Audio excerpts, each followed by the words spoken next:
Here's what I would say about Don Goughler.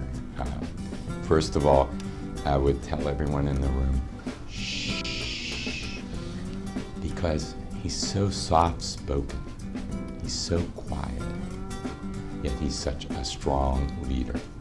So if everyone would be quiet, we'll hear his words and we'll be inspired.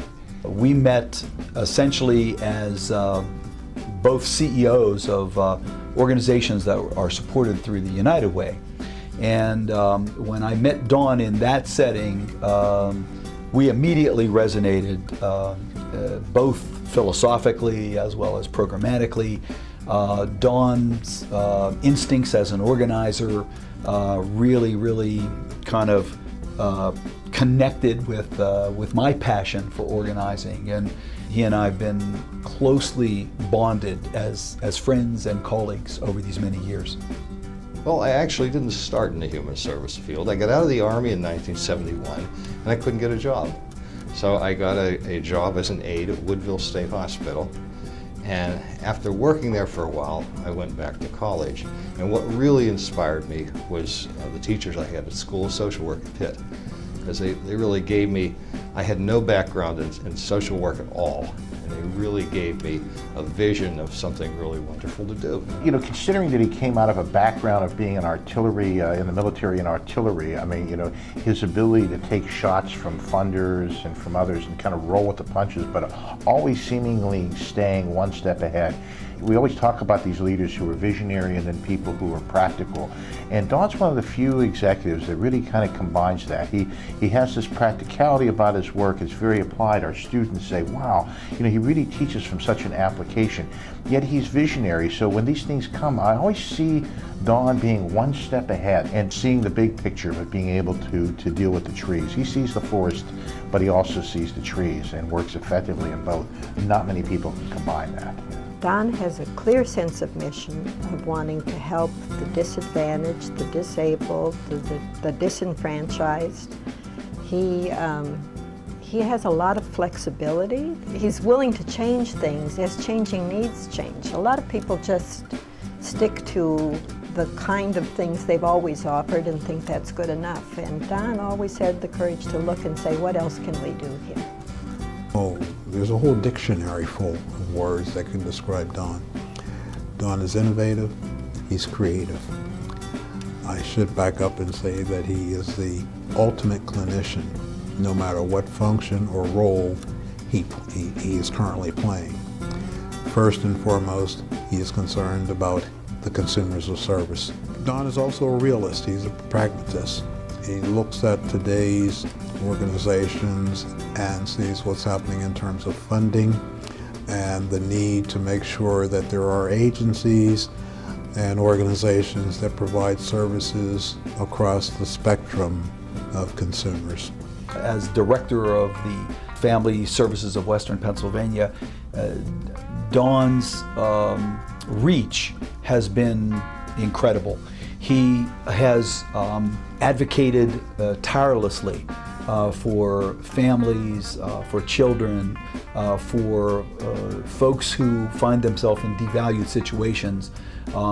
Don has always created an accessible environment, both physically accessible so that families who have disability issues are welcomed and comfortably accommodated, but also, you know, Don has been attitudinally accessible to people, to families, to this community. His leadership is outstanding. He's a servant leader. Don is the kind of person that doesn't have to stroke his ego, doesn't have to impress people with titles. Don is so comfortable in his own skin. He's so comfortable in his leadership that, you know, he doesn't have a flaw in it. People just see it, they're immediately attracted to it. I think we need to get people in general to understand what we do and the capacity of the people that we represent. And I think we need to get leaders in legislative positions who also understand it and will provide leadership for the abilities that people have, not disabilities. Changes I'd like to see in support of people with disabilities or people in disadvantaged situations would be that we have a much more sharing attitude than what we have now. And I think that comes about as people get to understand what a disability or a disadvantage really is and how it could be happening to any of us. United Way now funds organizations, including UCP, that can meet certain criteria. And those criteria are effectiveness, that you can show results, efficiency, that you can do it with the least dollars possible, innovation, that you're constantly looking at how can you improve things, and collaboration. And Don personifies all 4 of those great qualities.